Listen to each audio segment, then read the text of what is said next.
Buenas tardes, hermanos, Dios me los bendiga. Es un gozo estar otra vez aquí y vamos a seguir con el estudio de las profecías. Vamos a tener hoy lo que es el mensaje a las 7 iglesias. Terminamos el capítulo 5 de la semana anterior. Creo que habíamos concluido con ese capítulo y hoy vamos a iniciar viendo ya lo que es la parte profética más específica. Entonces vamos a ver algo que es importante sobre las 7 iglesias con otros temas acerca del fin de los tiempos, y vamos a ir desarrollándonos en esa área. Vamos a orar y ponernos en las manos del Señor para que Él sea glorificado y para que Él sea quien nos dé o Él sea exaltado guiándonos en todo. Así que vamos a orar. Gracias te damos, oh Dios, por todo tu amor, toda tu misericordia. Te pedimos que nos ayudes en esta noche, en esta tarde, para poder entender tu palabra y ponerla en práctica. Ayúdanos a comprender ciertos principios que quizás han quedado olvidados, o nos ayuda a refrescar para que podamos tener la confianza en ti. Te pedimos todo esto, Señor, en el nombre de Jesús, y te damos las gracias. Amén y amén. Entonces vamos a ir viendo lo que es la parte de las 7 iglesias del Apocalipsis. Esas 7 iglesias aparecen precisamente en Apocalipsis capítulo 2 al 3. Ahora, estos dos capítulos de Apocalipsis nos van a hablar sobre un tema que a veces hemos pasado por alto. Antes de iniciar lo que estamos viendo en esta tarde, yo quería decirles, hermanos, que es muy probable que algunas cosas que yo voy a decir usted no las haya escuchado, o puede ser, ¿verdad?, que usted las ha escuchado de otra manera. Entonces mi intención no es hacer polémica ni nada por el estilo, sino es simple y llanamente mostrar lo que Dios dice en su palabra, por lo menos cómo lo estamos entendiendo en este aspecto. El tema de las 7 iglesias genera mucha controversia en muchos puntos. Entonces yo quisiera como que hacer una introducción rápida acerca de esto, porque, hermanos, ustedes saben que las cartas a las 7 iglesias en Apocalipsis capítulos 2 y 3 ha recibido muchas interpretaciones. Una de las cosas es que estas cartas nos dicen que todas las iglesias son independientes y se tratan de manera independiente. Todas están en Asia. Vamos a ver ahora un mapa donde están las iglesias, es muy cercano, pero Jesús no dijo la iglesia del Asia, Él dijo las iglesias. Entonces es muy importante ese concepto, porque tiene que ver mucho con la profecía acerca de que las iglesias de Jesucristo son iglesias independientes. Ahora, también se ve que cada iglesia tiene un ángel. Eso ha sido una discusión. Incluso algunos dicen que cada iglesia tiene un ángel espiritual con ellas, etcétera, etcétera, cuando realmente no está hablando de eso. Si usted observa bien, cada carta está dirigida al ángel y después le habla como que si estuviera hablándole a la iglesia. El ángel es un representante de la iglesia, o es un director de la iglesia, es el mensajero a las iglesias, y en ese caso, según el contexto del Nuevo Testamento, equivaldría al pastor. Pero es un tema que después podríamos ampliar. Ahorita no llega a ese objetivo. La otra cosa que quiero, hermanos, que tengamos presente con el panorama a las 7 iglesias, es que habla de iglesias literales que existieron en la historia. O sea, cada una de estas iglesias existieron y por lo tanto son históricamente reales. Jesús les está escribiendo a iglesias como Vida Eterna, como cualquier otra iglesia en otro lado. Él les está escribiendo precisamente a una iglesia existente. Pero la forma en que lo hace, la manera en que él lo escribe, es que él describe la característica de la historia de la iglesia, desde que Jesús funda su iglesia, la era apostólica, especialmente, que es donde comienza la carta a las iglesias, Éfeso, y de ahí va a venirse desarrollando hasta nuestros días, incluso hasta el final de los tiempos de la era de gracia. Está descrito en esas 7 cartas. Pero también esas 7 cartas nos muestran las personalidades de cada una de las iglesias que todavía se ven en nuestro entorno. Por ejemplo, nuestra iglesia tiene una característica y debe probablemente calzar con alguna de las iglesias del Apocalipsis. Hay otras iglesias que calzan con otra, hay otras agrupaciones también. Entonces, lo que tenemos que tener claro es que este mensaje a las iglesias es un mensaje muy amplio, no es para tomarlo como a la ligera. No obstante, por el tiempo que tenemos y el propósito que tiene estos estudios, no vamos a ahondar en cada uno de ellos porque nos llevaría mucho tiempo, pero vamos a intentar en un futuro hacer tal vez alguna conferencia o algún seminario para poder explicar las 7 iglesias. Eso hay que orar al Señor para que Él nos ayude y nos guíe con todo esto. Ahora, aquí tenemos estas 7 iglesias, como dije, representan varios periodos en la historia. Lo que vamos a ver es que también, como dije al inicio, son cartas que están dirigidas a iglesias locales. Hay periodos específicos de la era eclesiástica y el carácter individual de las iglesias mismas, no de los cristianos como dice allí, sino de las iglesias mismas. Cada iglesia tiene un carácter. Quiero enfatizar antes de pasar a la siguiente presentación, donde vamos a ver un pequeño mapa con el Asia Menor y donde están las iglesias para que ustedes puedan ubicarse un poco en esto.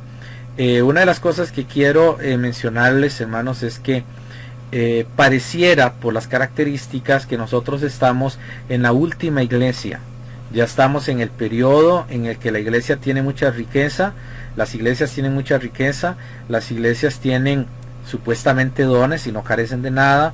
La iglesia dice que es esto y que es aquello, pero no tienen la palabra de Dios. Les falta realmente tener colirio para entender la verdad de Dios. Pareciera que estamos en esa etapa. Hay muchas religiones, hay muchas iglesias, y por eso hoy vamos a tomar la parábola de la semilla de mostaza que no vimos en domingo pasado. Lo vamos a ver hoy porque tiene que ver precisamente con estas iglesias y el desarrollo que van a las iglesias.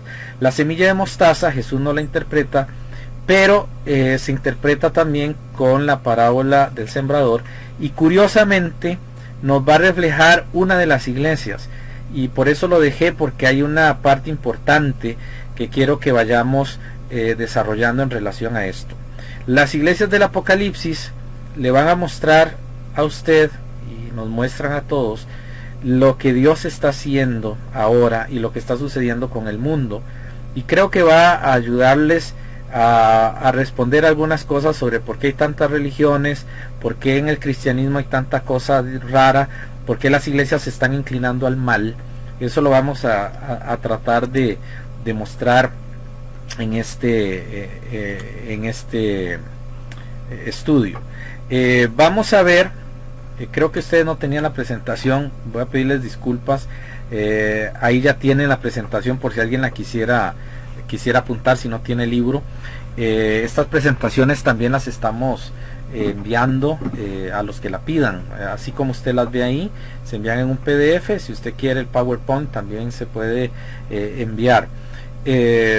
Solo pedimos que se respete el derecho de autor y no hagamos cambios para que diga otra cosa que realmente no queremos que diga, ¿verdad? Ok, ahora vamos a ver una de las partes importantes que tiene las cartas, y es la distancia. Esto es una cosa que es muy importante verlo por algunas razones que le quiero expresar. Usted tiene allí en su pantalla ahora en este momento las iglesias, ¿ok? Aquí tenemos el mar. Ustedes lo pueden ver, es el mar, está un poquito celeste.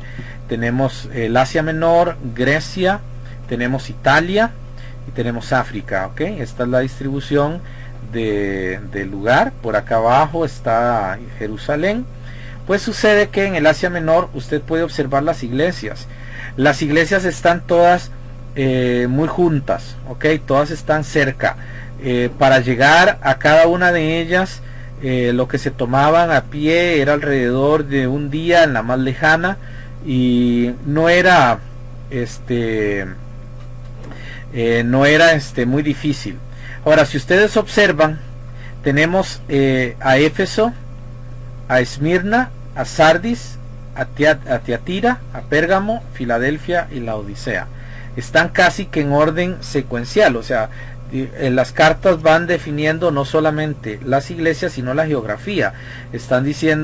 Nos está diciendo que van en una secuencia. ¿Por qué lo hizo así? Porque el camino para poder llegar a las cartas, era un solo camino y hacía una sola línea. Entonces el Señor comenzó con una primera iglesia, seguía la más cercana y así se fue hasta la más lejana, que es la última iglesia de la Odisea. La última iglesia está más lejos de Éfeso, ustedes lo pueden observar acá. Ahora, ¿por qué la iglesia de la Odisea era más carnal? Recordemos que Éfeso fue fundada por el apóstol Pablo, Hechos 19, cuando él llega y se encuentran unos discípulos de Juan, allí les predica el evangelio, él los bautiza en el nombre del Padre, del Hijo y del Espíritu Santo, o en resumen en el nombre de Jesús, en la autoridad de Jesús. Pablo los bautiza porque ellos se habían bautizado por el bautismo de Juan solamente, y cuando ellos entienden que su bautismo era incorrecto, entonces ellos se bautizan correctamente. Eso les nace a todo ese grupo de discípulos. Era prácticamente una pequeña iglesia, pero todavía no era iglesia porque no estaban dentro del bautismo. Ahora, es muy interesante que eso pasa, y de Éfeso comienza a desarrollarse cada iglesia y comienza a crecer cada iglesia, y de acuerdo a ese evangelismo que iba surgiendo de Éfeso. Observe bien que hay 3 iglesias, que es Pérgamo, Esmirna y Éfeso, que son iglesias portuarias, ¿verdad? Están muy cerca del puerto, pero la más estratégica para llegar mercadería de África, de Italia o de Grecia, la más estratégica o la más famosa era Éfeso, porque Éfeso no solo podía contactar con las otras, sino que era la más cercana entre todas. Entonces Éfeso llegó a ser como la capital o la cabecera de las provincias, y por eso es que la primera carta va dirigida a Éfeso. Ahora, Éfeso tiene una carta que se llama Efesios. En esa carta Pablo da instrucciones muy importantes. Era una iglesia muy sana, usted puede leer Efesios, pero cuando Jesucristo escribe, ya Pablo no está, ya Pablo había fallecido, ya no había ningún apóstol, el único apóstol que quedaba era el apóstol Juan. El apóstol Juan ya era un anciano, bastante anciano, algunos creen que ya estaba llegando a los 100 años, era una persona muy longeva. Recuerdan que Jesús dijo en Juan capítulo 20, 21 creo, al final, el último capítulo, si yo quiero que él quede hasta que yo venga aquí a ti. Eso era una frase, no que él iba a vivir para siempre, sino que él iba a morir de muerte natural y que iba a tener una vida muy larga, y eso fue lo que tuvo Juan, una vida muy larga en la isla de Patmos, y él entonces Dios le da la revelación y lo envía. Ahora, ¿por qué lo hace allí? Porque la isla de Patmos está en esta sección acá, entonces por estos lados cerca, la carta era fácil de enviar, pero también Dios tenía un propósito. Entonces en la Biblia aparece Jesucristo entre 7 candelabros de oro, y él les iba a poner una presentación, pero bueno, no conseguí el grafiquito donde aparece Jesús con los 7 candelabros de oro, pero Jesús está en medio de las iglesias, ¿ok? Él está en el centro de ellas y las iglesias a su alrededor. Pues sucede que todo esto, hermanos, es muy importante en la interpretación profética, porque de Éfeso, aquí ustedes lo pueden ver, creo que ven el mouse, de Éfeso, el evangelio vino corriendo, llegó al Asia Menor, y esto comenzó a cubrir toda el área, incluyendo el África. Entonces, cuando llegó el momento de que las iglesias de Grecia, de Italia, de Jerusalén comenzaron a desaparecer o a reducirse, África tomó una gran fuerza. De África tenemos nosotros casi todas las doctrinas fundamentales sistematizadas. O sea, las doctrinas están todas en las cartas de Pablo, pero el sistema que las hace esquematizadas, que puede usted decir Dios Padre, Dios Hijo, Dios Espíritu Santo, Dios Padre es el Padre por creación, es el Padre del Señor Jesús, es el Padre de los creyentes, es el Padre de Abraham. Entonces todo ese tipo de cosas es un sistema que se saca del estudio de la Biblia, un bosquejo. Eso sucede en África.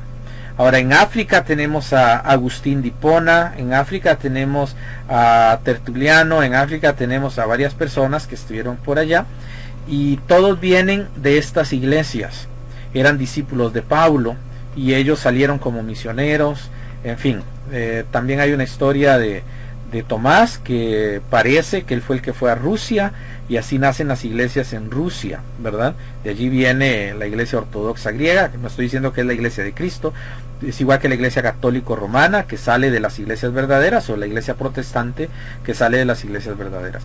Pero todo eso es el producto del evangelio que lleva este mensaje.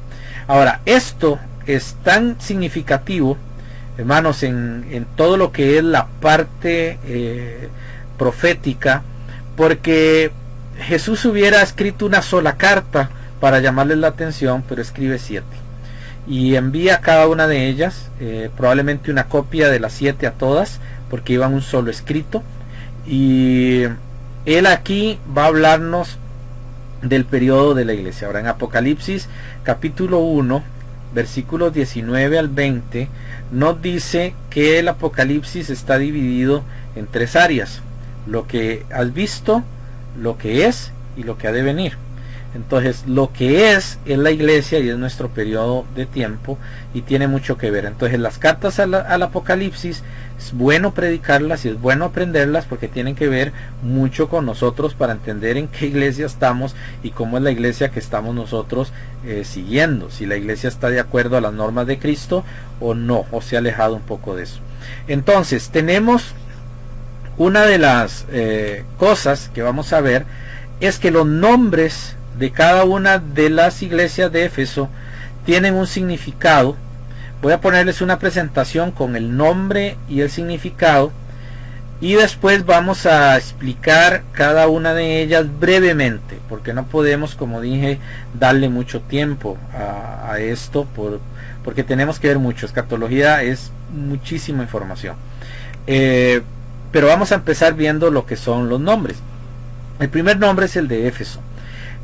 La palabra Éfeso, el nombre, significa amada. Eso es lo que significa. Es la primera iglesia fuera de Jerusalén, y está hablando de la era de las iglesias gentiles. Por eso se menciona Éfeso y no a Jerusalén, porque ya en este periodo Jesucristo se había vuelto a los gentiles e Israel había perdido la oportunidad de ser el centro de las iglesias. Ahora eran otras iglesias, y Éfeso era muy influyente. Éfeso se llama amada. Éfeso tiene que ver con un periodo específico.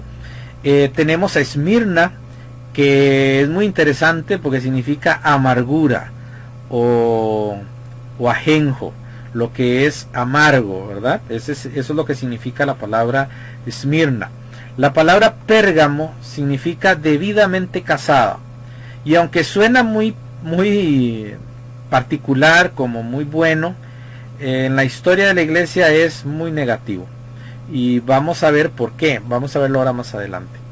Después tenemos Tiatira, ¿verdad? Esta significa sacrificio perpetuo, sacrificio continuo. Tenemos a Sardis, que significa renovación o escape, y también tenemos en esa idea algo que hace huir, ¿ok? Que logra ver algo, pero no dura mucho, porque eso lo vemos en las iglesias.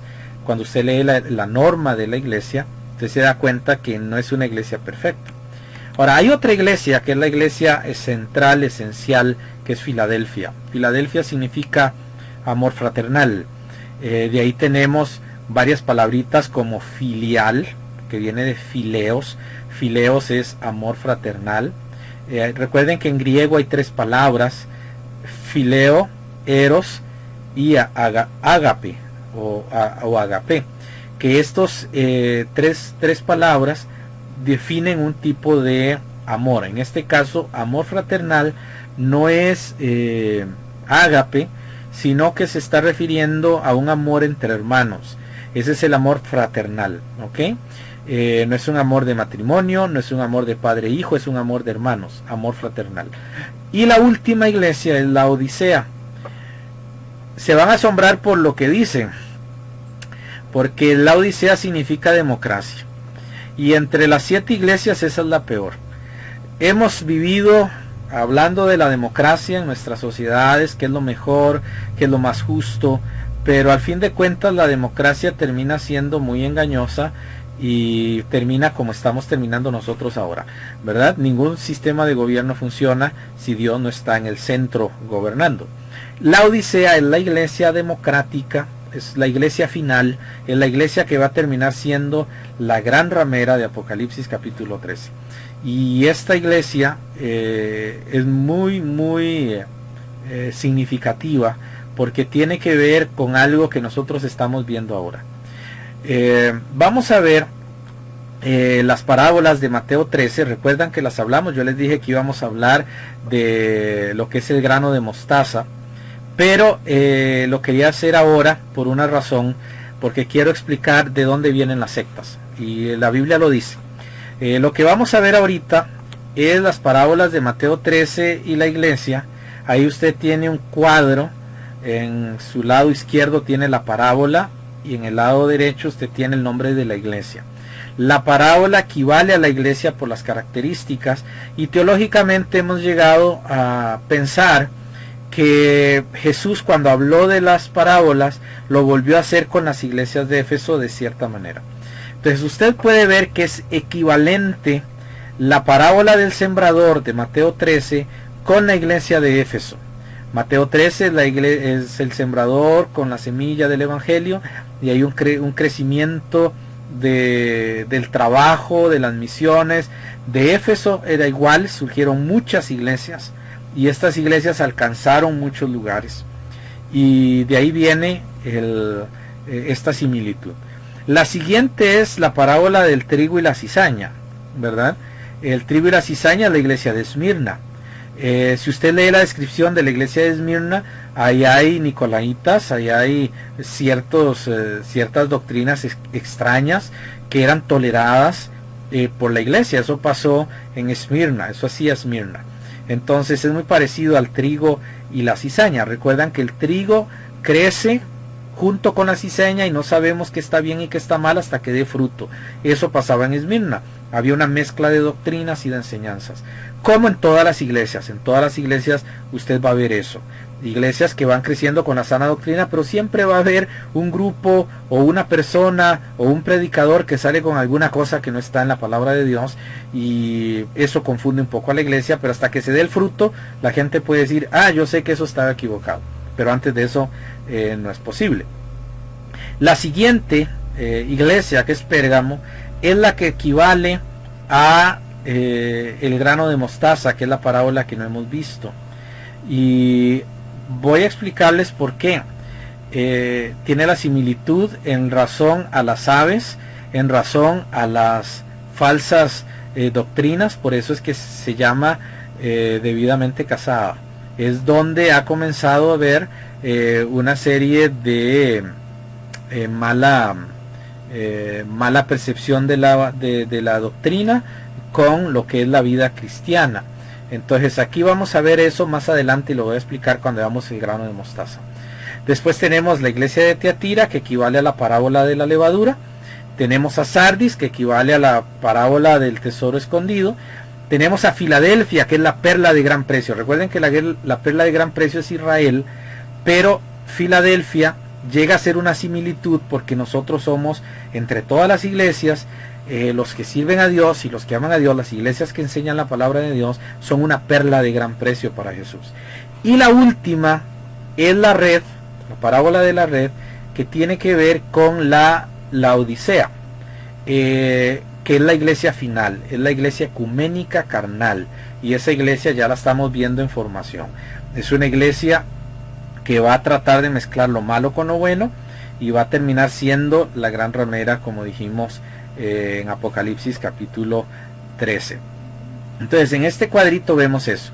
Ahora, esto es muy interesante, porque si usted observa Hermano, ahí son 7 iglesias, son 7 parábolas.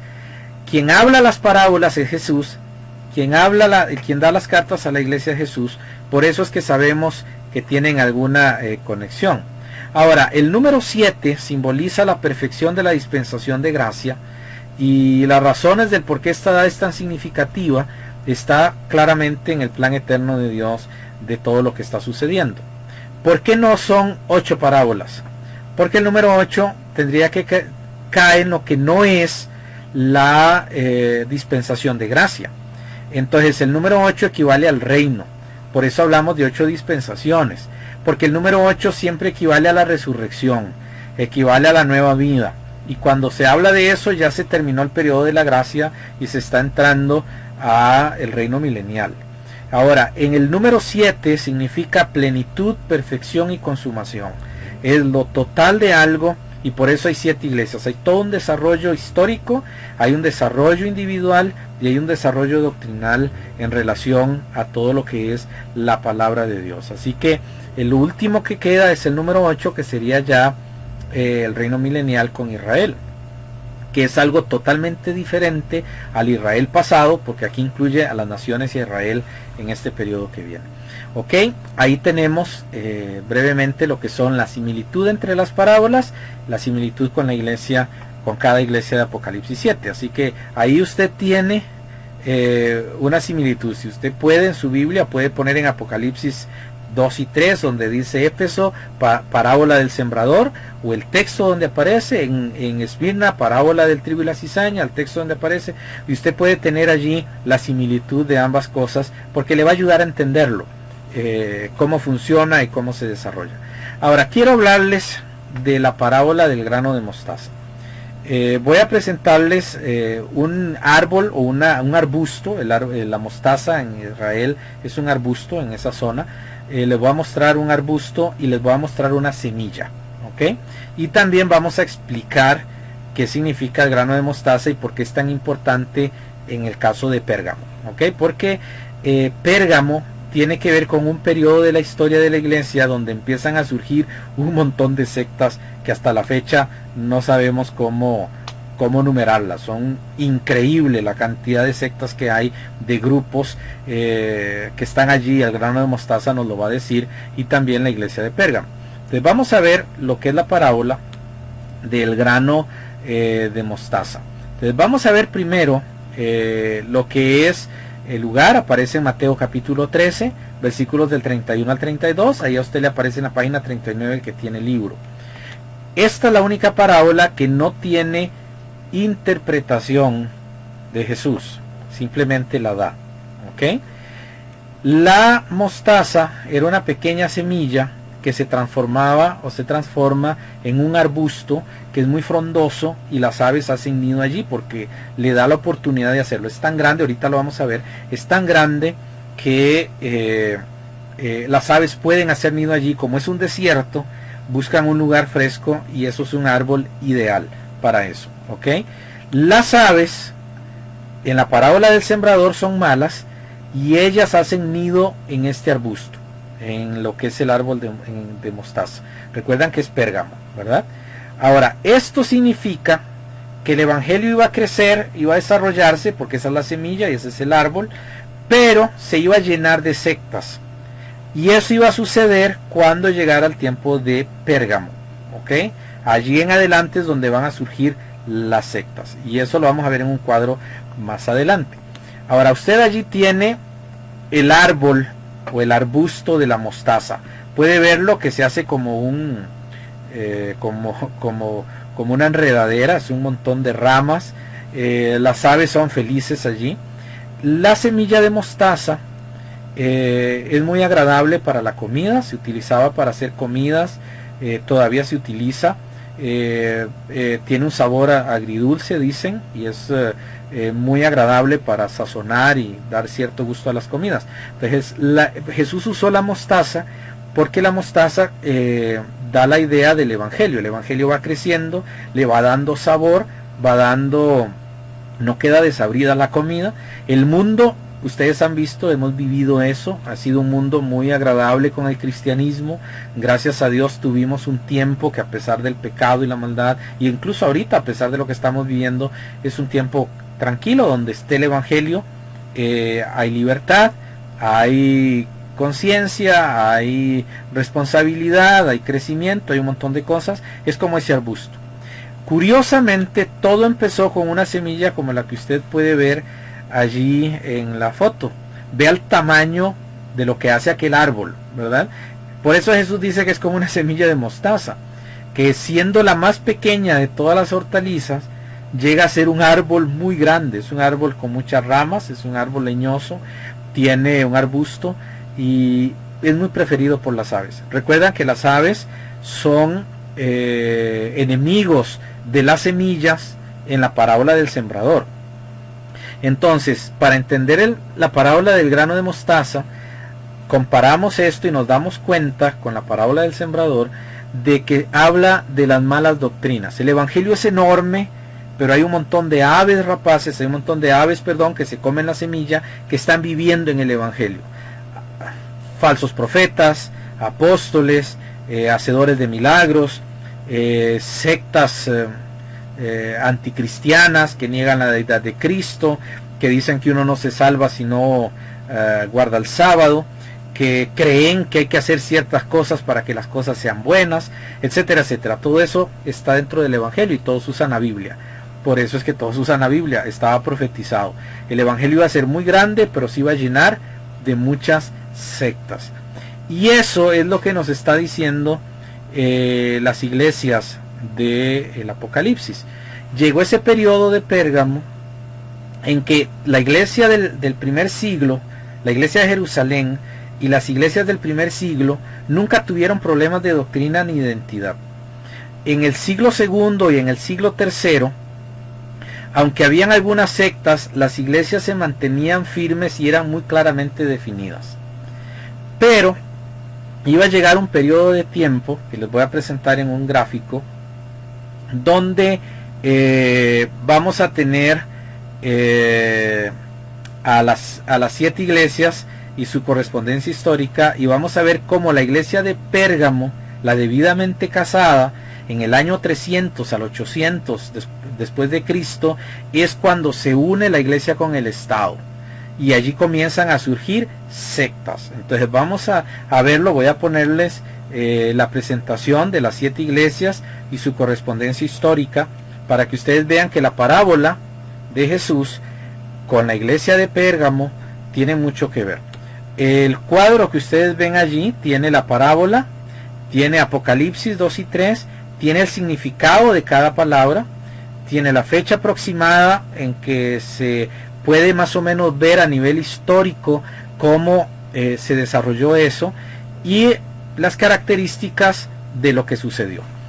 Pues tenemos la parábola del sembrador. Eso equivale a Éfeso, significa deseada o amada, ¿okay? Representa la primera etapa de las iglesias de Jesucristo con la presencia de los apóstoles. Aquí todavía hay apóstoles. Entonces la parábola del sembrador tiene que ver con eso. Eso comienza aproximadamente a contar después de Pentecostés, hasta el 100 después de Cristo. ¿Por qué después de Pentecostés si Cristo fundó la iglesia antes? Porque con Cristo presente, con Cristo allí, no había ningún problema. Jesucristo estaba preparó su iglesia y la envió a sembrar. Entonces por eso estamos hablando de Pentecostés en adelante. La característica es que la siembra, organización y evangelismo de la iglesia, que llaman primitiva, que realmente no es tanto una iglesia primitiva, son las primeras iglesias, y las iglesias de Cristo casi que no han cambiado en su culto y en su forma de ser, han sido muy parecidas hasta la fecha. Pero en esta iglesia comenzó la siembra. Recuerdan Hechos capítulo 8, Saulo, antes de ser Pablo, persiguió a la iglesia, la distribuyó por todo lado, y así entonces comenzó la siembra. Después la iglesia se organizó, comenzaron a tener concilios donde las iglesias se respetaban unas a otras, estaban ya los pastores debidamente organizados. Recuerden que una iglesia tiene solo 2 ministerios bíblicos, que es pastor y diáconos. La función administrativa añade otras cosas, pero desde el punto de vista bíblico solo hay dos: pastor y diáconos, nada más, ¿ok? El diácono es un servidor y tiene ciertas características específicas, que eso lo podemos ver en otro tema.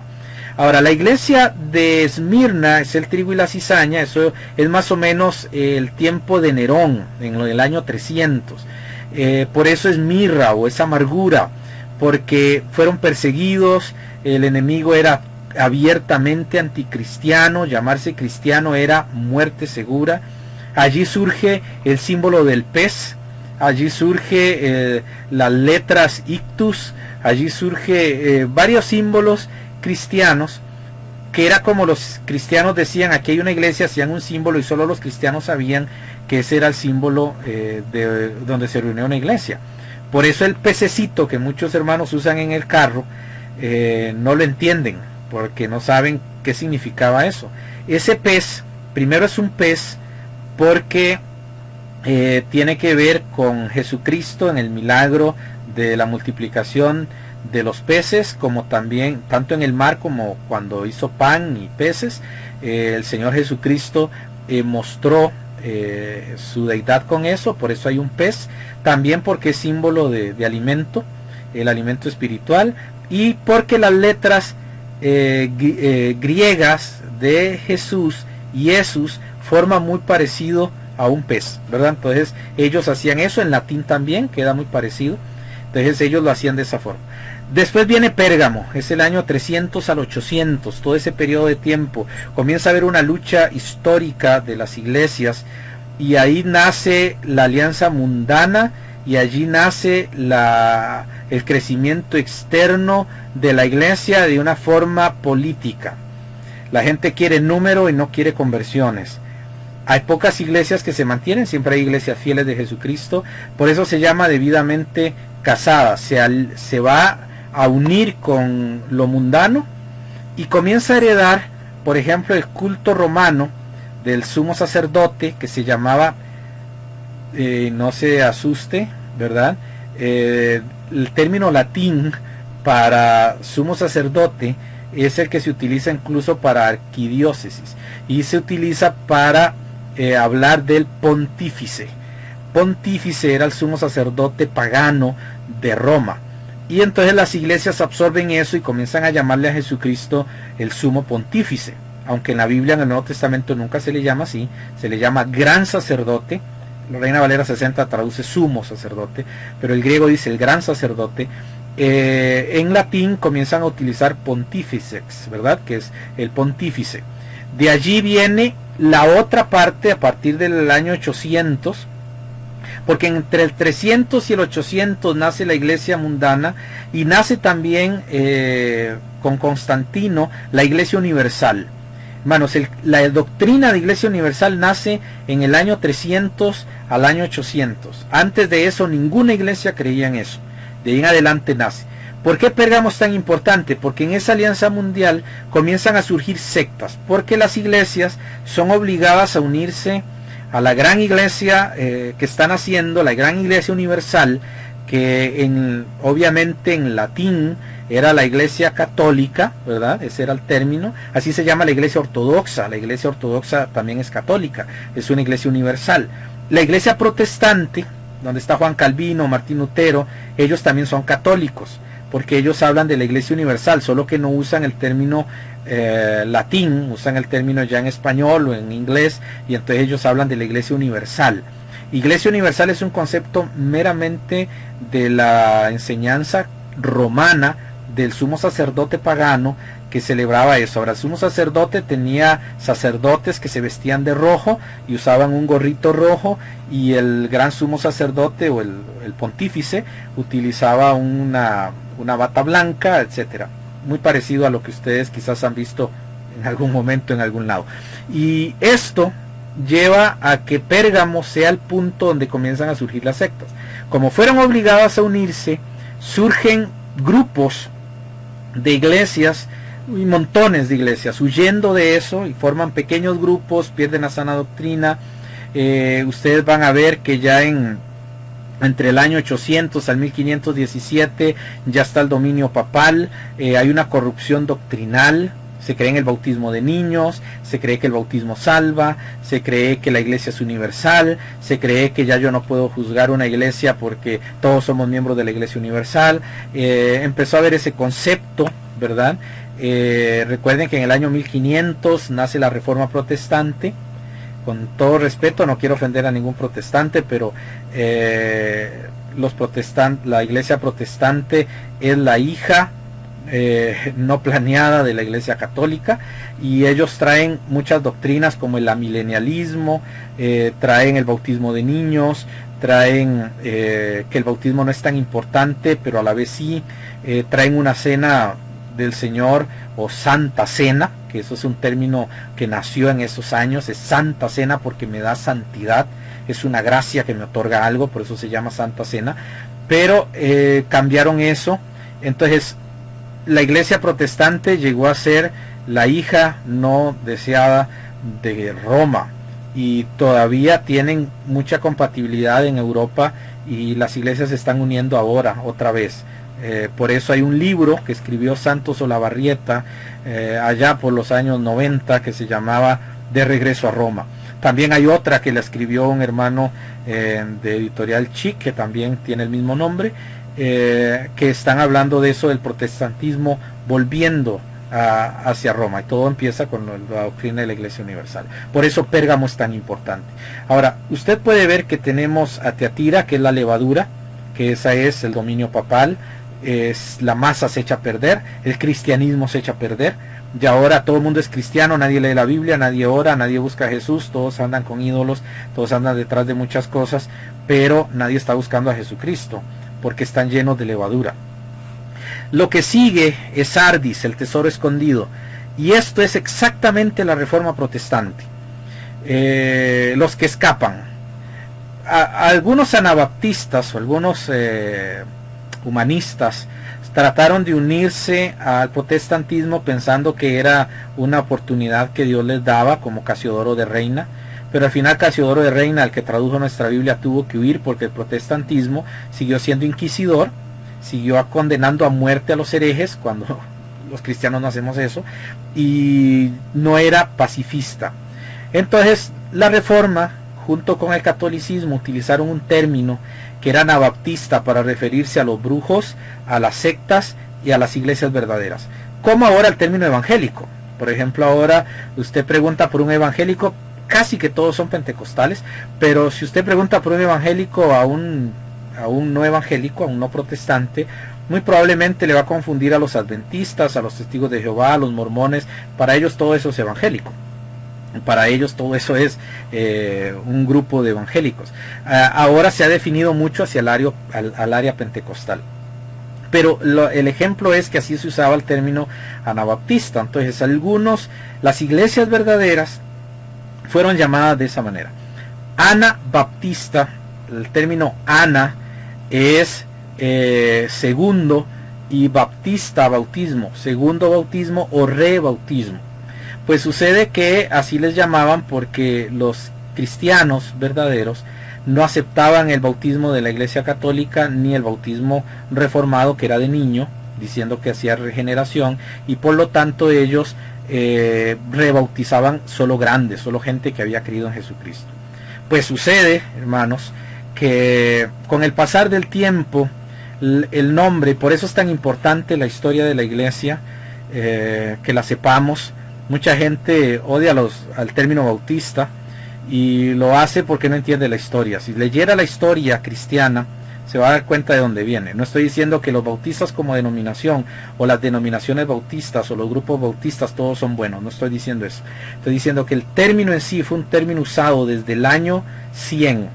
Incluso un historiador muy famoso de los protestantes, él escribe en el libro de la historia de la Iglesia, él escribe que el problema de las iglesias que no querían unirse a la Reforma Protestante era por su origen bautista desde el año 100, dice él, y él hace toda una historia, y él no cree en eso. Por eso es que mucha gente se enoja. Por eso les dije que no quería hacer un debate, pero quería explicar eso. El término llegó a ser casi que un choque, por eso es que muchos protestantes y muchos evangélicos no les gusta el término bautista, porque ha venido a ser como algo en contra del protestantismo, algo en contra de lo que es las iglesias establecidas, o grandes, gigantes. Entonces por eso es que había eso. En la Reforma Protestante viene a haber vacíos, viene a hacerse la iglesia del Estado, y comienzan los cristianos a ser parte de la política, cuando en la Biblia es prohibido que la iglesia se una con la política. Y hay cristianos metidos en política, iglesias metidas en política, y tendrán sus justificantes, pero no es bíblico. Nos quedan 2 iglesias, y con eso, hermanos, vamos a terminar. Pero la otra semana voy a explicarles un poquito más detalladamente algunos puntos sobre cada una de las iglesias. Pero observe que las 2 últimas, que es la Filadelfia, tiene que ver con iglesias locales, con amor fraternal. ¿Por qué iglesias locales? Por el amor fraternal. Hermanos, en el mundo hay muchas familias, y podemos querernos como hermanos en Cristo, pero hermano, usted va a otra iglesia, y la primera vez que usted entra, usted puede sentir cariño y amor, pero hasta que usted se relaciona con la iglesia, usted siente ese amor fraternal. Ya no solo recibe amor, ya usted puede dar amor. Es como la familia, es como un niño adoptado. El niño llega con temor, está recibiendo amor, pero él no puede darlo hasta que él aprende de que lo aman, de que lo quieren, de que no es ayuda, sino que realmente le aman, de que es parte de esa familia, y él comienza a aprender a dar amor. Por eso es que hablamos de iglesias locales, no iglesias universales. Usted va a cualquier iglesia y usted entra y no va a sentir lo que usted siente en su iglesia. Donde usted está empezando a llegar y usted está empezando a crecer, usted empieza a sentir ese cariño, ese calorcito que nos da el amor fraternal. Esas son las iglesias verdaderas, de sana doctrina, las iglesias que luchan por mantener la palabra de Dios y por mantener la verdad de Dios. Ahora, hermanos, estamos en ese periodo, y por eso hay tanta guerra, hay tanta lucha, y por eso nos están atacando tanto por todo lado. Pero hay algo que tiene que suceder, y es la última parábola, que es la parábola de la red. Recuerdan, en la parábola de la red se recogen peces tanto buenos como malos, y después se tienen que escoger. Esa es la iglesia de la Odisea, es la iglesia democrática, es la iglesia ecuménica. Hay varios canales de televisión cristianos que ya están apoyando el ecumenismo y están apoyando tolerar las religiones y las sectas. Eso es apostasía, y estamos llegando ya al punto, hermanos, en que la apostasía se está dando de puerta abierta. Ya ahora la gente habla de tolerar ciertas cosas. Si un hermano peca y la iglesia lo disciplina, mucha gente se opone por eso. Si algún hermano hace algo mal y hay que corregir, la gente se opone porque hay que tolerar. Estamos llegando a un punto de apostasía bastante severo. Sin embargo, a nivel de iglesias locales, podemos mantenernos firmes dentro de esto, por lo menos en nuestro país y en algunos otros países todavía. Pero esto va a terminar siendo una gran apostasía. ¿Qué es la apostasía? Ser un apóstata es que usted sabe algo, yo sé algo, entiendo algo, sé que es la verdad, pero rotunda y absolutamente me opongo y trato de engañar a la gente y hacer daño.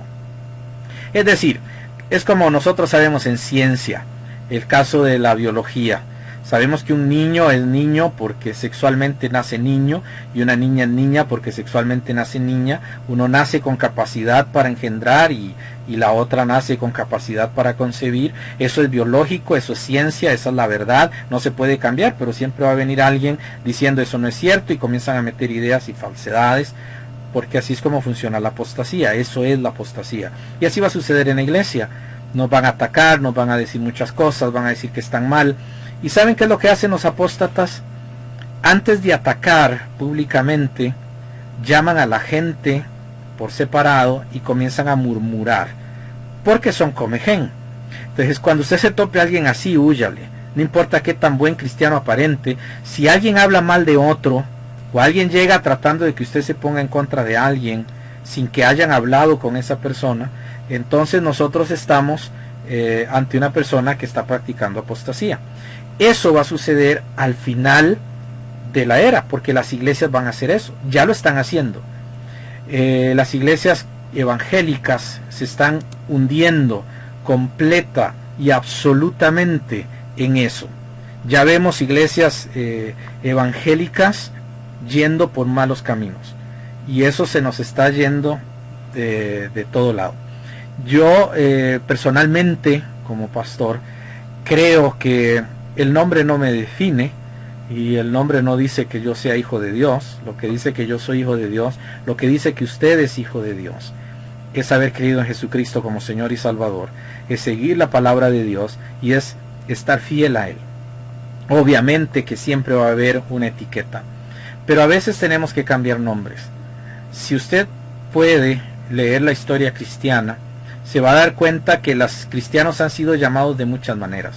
Han sido llamados secta, han sido llamados cristianos, han sido llamados la secta del camino, han sido llamados unogontes, han sido llamados pietistas, han sido llamados de todas las formas, y después llegaron a llamarse evangélicos, se llamaron humanistas algunos, otros les decían anabaptistas, y al final fue el último anabaptista, y de allí han venido cambiando.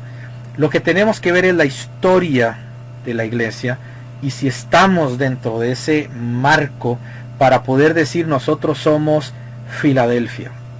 La iglesia Vida Eterna, espero en el Señor que se sienta Filadelfia, la iglesia de amor fraternal. Siempre nos vamos a equivocar, pero yo creo que nos amamos y estamos esforzados por hacer la voluntad de Dios. Y es lo que tenemos que ver, no que haya fama, no que haya un crecimiento desmedido. Estamos buscando agradar al Señor y que Él sea glorificado. Yo personalmente, algunos me han preguntado, y por eso en esto se los quiero decir. Muchos me preguntan que por qué me defino como bautista. Me defino como bautista porque históricamente creo en el bautismo de adultos, porque creo que el bautismo es por conversión, porque creo que el bautismo es un mandamiento, porque creo que el bautismo está en las Escrituras como una doctrina fiel del Señor y como parte de la obediencia, porque sin bautismo no hay cena del Señor, no puede haberla. Soy o me identifico de esa manera porque tengo una identidad, un culto conservador, un culto racional, un mensaje bíblico basado a la Escritura con una interpretación gramatical, literal e histórica, y por eso yo digo soy esto. Es como me define. Sin embargo, ahora al término evangélico, yo sé, soy evangélico también, porque creo en el Evangelio de Jesucristo, no me ofende eso. Nuestra iglesia tiene el rótulo afuera, Iglesia Evangélica Vida Eterna, no nos ofende en nada, porque somos evangélicos, llevamos el Evangelio, pero no somos denominacionalmente evangélicos, por lo menos yo no lo soy. Yo creo en el Evangelio. Si usted le pregunta a cualquiera, mucha gente va a decir que un evangélico es el que aplaude, grita, brinca y salta, pero eso es el concepto del mundo. Por eso es que nosotros nos definimos. Yo siempre he dicho, y quiero terminar con eso, soy evangélico por conversión, porque creí en el Evangelio de Cristo, pero soy bautista por convicción, porque yo creo que el bautismo es la evidencia externa de la verdad interna que Cristo Jesús me ha dado. Y si yo creí en Jesucristo, y si yo nací de nuevo, me identifico con Él en la sepultura, en la muerte, sepultura y resurrección de Jesús, y eso lo hago por el bautismo. Ahora, la historia de las iglesias me muestra eso. Vamos a ver en lo que es el desarrollo de esta era, cómo esto se va a ir cayendo con el tiempo, y es muy probable que hasta evangélico o bautista tengamos que quitarlo en algún momento por la confusión a la que estamos llegando. Ya hay iglesias bautistas que están a favor del aborto y a favor del homosexualismo en otros países. Hay iglesias bautistas que guardan el sábado. Hay iglesias bautistas que son pentecostales, como también los hay evangélicos. Entonces es un asunto que no tiene que ver con un término. Y por eso quería también aprovechar para eso. Usted no es lo que dice el término de su iglesia, del rótulo que está afuera. Usted es lo que dice el libro de Dios, la palabra de Dios. Usted ha creído en Jesucristo como Señor y Salvador, sígalo a Él. Como nos identifiquemos cada uno, no debería afectarle. Usted debe ser lo que Cristo es. Y no se sienta mal por las etiquetas. Cristo nos ha dado una identidad. Y eso es lo que nos enseña las iglesias de Apocalipsis. Dios es quien está en usted y está en su corazón. Y como le dije, somos evangélicos por conversión porque creemos en el evangelio, no en la doctrina o las sectas o los grupos evangélicos. Nosotros creemos en el evangelio. Y como digo, somos bautistas porque creemos que el bautismo es esencial para la cena del Señor y para ser miembro de la iglesia local. Y porque es un mandamiento y porque me identifica con una doctrina. Por eso es muy importante que sepamos dónde estamos y tengamos definición. Va a venir un momento muy duro en la era de la iglesia. Y si usted no sabe quién es en Cristo, los nombres no importa, pero si usted no sabe quién es en Cristo, va a empezar a tambalearse. Entonces mire la doctrina, mire la verdad y sígala. Vamos a terminar, ya tenemos la hora de estudio bíblico, bueno, casi la hora porque esto cuenta el canto inicial y la oración, pero creo que aquí hemos llegado al punto en el que el Señor quería que llegáramos hoy. Yo quisiera, eso sí, decirle a usted que cada vez que se acerca al Señor Jesús en oración, mírelo a Él, mire quién es Él, mire su palabra, no mire la iglesia. Nuestra iglesia y cada iglesia puede ser una buena iglesia si Jesucristo es el centro de ella. Si Jesucristo no es el centro, ya no vamos a ser buena iglesia. Podemos ser cualquiera menos Filadelfia. Que seamos la iglesia de Filadelfia, la iglesia de amor fraternal, la iglesia que muestra el amor amados los unos a los otros. Que ese sea nuestra identidad. Vamos a orar. Señor Jesús, gracias te damos por habernos dado este momento. Gracias por tu palabra, gracias por tu verdad, gracias por tu justicia. Gracias porque nos has enseñado. Ahora danos sabiduría para hacer tu voluntad, para seguir contigo y para hacer, oh Dios, lo que tú deseas. Que seamos obedientes y que no nos dé temor de poder identificar lo que somos. Porque somos tus hijos, porque hemos nacido de nuevo, porque seguimos el Evangelio, porque estamos bautizados en tu nombre, en el nombre del Padre, del Hijo y del Espíritu, porque somos seguidores tuyos. Danos esa fe. Vendrán días malos para tu pueblo, pero tu iglesia siempre, Señor, cada una de ellas se sostendrá porque tú estás con ellas. Gracias te damos en el nombre de Jesús.